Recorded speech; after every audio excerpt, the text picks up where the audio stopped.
Plutôt qu'un chocolat sur l'oreiller, que diriez-vous d'une chambre fraîchement fumigée? C'est en effet une nouvelle norme du secteur hôtelier. L'hôtel Atlantis de Dubaï se prépare à accueillir à nouveau les visiteurs.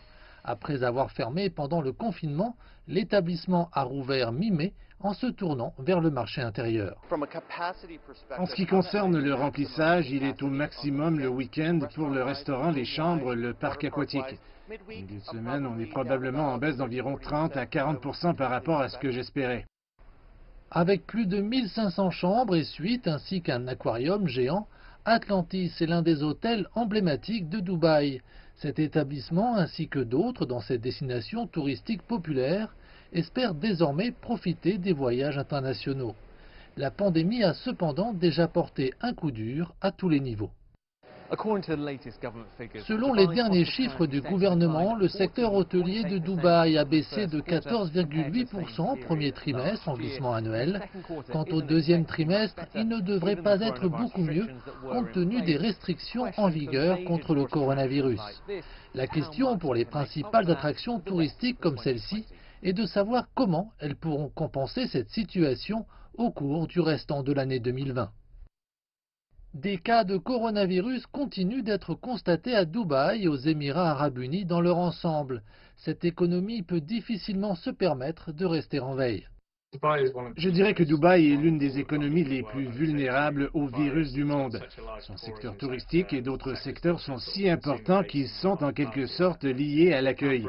Ils représentent environ un tiers de l'économie, donc quand ces secteurs sont inactifs ou même opérationnels à un niveau inférieur, il est extrêmement important de les rouvrir. La semaine dernière, Dubaï a annoncé que son économie avait reculé de 3,5% au premier trimestre, et c'était avant la plupart des restrictions liées au confinement. Les secteurs impliquant un face-à-face avec les consommateurs, tels que les voyages, le tourisme, la restauration et les loisirs, sont parmi les plus touchés.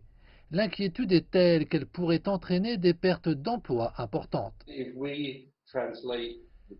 Si nous transposons la contraction en perte d'emploi, on pourrait voir un pic à un déclin de l'emploi aux Émirats arabes unis de 8 à 900 000 emplois et jusqu'à 300 000 à Dubaï, la majorité de ces emplois étant ceux d'expatriés. L'hôtel Atlantis constate une augmentation des réservations, mais avec les protocoles de distanciation sociale en place, la capacité est plus limitée qu'avant la crise. Nous nous attendons à ce que juillet, août et septembre connaissent vraiment une réouverture lente et méthodique. Je pense aussi au quatrième trimestre, alors que nous entrons dans la haute saison et, évidemment, dans les périodes de vacances, nous nous attendons à être plutôt actifs pendant cette période. L'activité commerciale a repris à Dubaï. L'émirat est prêt à accueillir à nouveau les touristes. Cependant, la préoccupation du secteur hôtelier encore sous le choc consiste à savoir si les visiteurs arriveront en nombre suffisant.